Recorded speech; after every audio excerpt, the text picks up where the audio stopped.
উত্তর চট্টগ্রামে ফটিকছড়ি উপজেলার নানুপুরে ৩টি দেশীয় অস্ত্রসহ ৬ সন্ত্রাসীকে এলাকাবাসীর সহযোগিতায় আটক করেছে পুলিশ।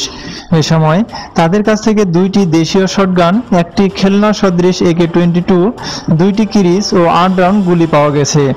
জানা যায়, খিপাইতনগর গামরিতলা খালাপানিয়া জনৈক এজাহার মিয়ার টিলা দখলের প্রস্তুতকালে এ ঘটনা ঘটে। আটককৃতরা হলেন লেলাং গোপালঘাটা গ্রামের মৃত আব্দুল গনির ছেলে মোহাম্মদ ইমরান, আবুল কাশিমের ছেলে মোহাম্মদ মোজাম্মেল হক, লেদু মজুমদারের ছেলে মোহাম্মদ সবুজ, আমিনুল হক ডাক্তারের ছেলে আবুল কালাম, রোসাঙ্গিরি ধুরঙ্গের কামালের ছেলে মোহাম্মদ তাজুল ইসলাম ও ঢালকাটা বাদশা মিয়ার ছেলে আলী হায়দার। থানা সূত্রে জানা যায়, অস্ত্রশস্ত্র সহ খিপাইনগর গামরিতলা খালাপানিয়া টিলায় ২টি পক্ষ প্রভাব বিস্তার করতে যাচ্ছিল। অবস্থা বেগতিক দেখে এলাকাবাসী পুলিশকে খবর দেয়। পরে SI ইরফান উদ্দিন রাজীব, SI মাহবুবুর রহমান ও সঙ্গীয় ফোর্স এলাকাবাসীর সহায়তায় এক পক্ষের ৬ সন্ত্রাসীকে ধরে থানায় নিয়ে আসে।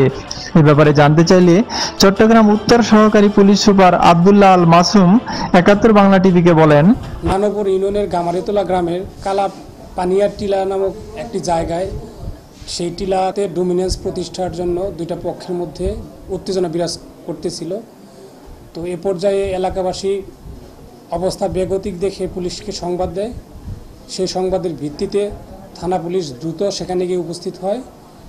গিয়ে এলাকাবাসীর সহায়তায় থানা পুলিশ একটা অংশের কাছ থেকে ২টি দেশীয় শটগান, ২টি কিরিচ এবং AK-22 সদৃশ একটি খেলনা পিস্তল সহ ৮ রাউন্ড গুলি উদ্ধার করে পরবর্তীতে তাদের অ্যারেস্ট করে থানায় নিয়ে আসা হয়। বর্তমানে তাদেরকে ইন্টারোগেশন চলছে।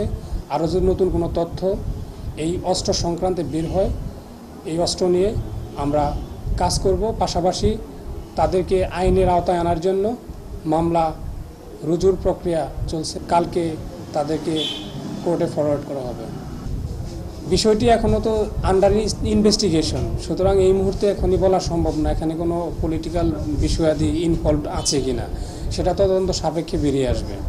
উত্তর চট্টগ্রাম থেকে M আলমগীর নিশানে পাঠানো তথ্যচিত্রে ৭১ বাংলা নিউজ ডেস্ক।